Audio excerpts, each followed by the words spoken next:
Now, I know after this conversation, I'm sure you're thinking, are there any charges that don't affect one's immigration status? And the answer is yes. There are plenty of charges and citations that are rather benign, such as, speeding or no operator's license, even assault on a female, DWI, like we discussed earlier, and simple possession of marijuana of a small quantity.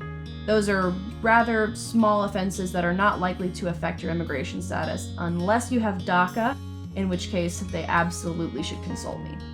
So we both see clients that have criminal charges from the past come into our offices looking for help either on a new criminal charge or help with immigration issues. Sometimes, as a criminal defense attorney, some of their prior crimes, whether it's 5 years ago, 10 years ago, 15, depending on the type of crime, and depending whether or not they're eligible based on their whole entire criminal record, we might recommend an expungement. And an expungement is something that essentially cleans the record. It takes a charge, removes it off of that record so that your basic everyday employer, the landlord, job applications, things like that, they're never going to be able to see that charge on your record. And an expungement is a great way for individuals to feel like they can move on and move forward in their life without having these charges hold them back. So when you look at individuals trying to gain access to America and trying to gain citizenship, having an expungement would be a way to clear their record. Is that something that you as an immigration attorney would recommend a client get? Funnily enough, we recommend that people never get an expungement if they are not citizens of the United States.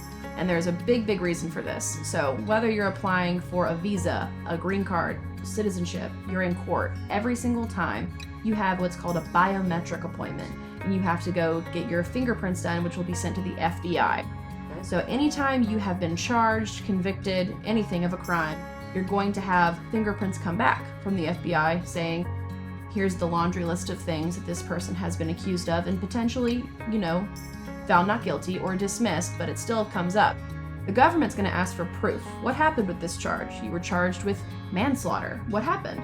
And so we have to be able to say that was dismissed or the client was found not guilty or what have you. After an expungement, however, those records are gone.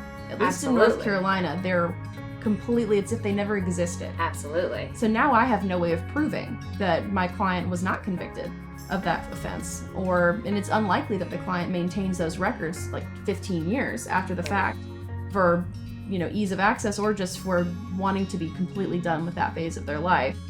We have no access to those records, and that's going to pose a problem for immigration who wants an answer.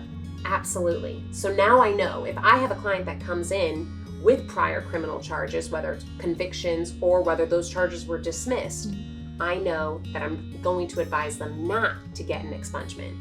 Absolutely. That is of the utmost importance for any client who wants to pursue their immigration status in the United States through citizenship.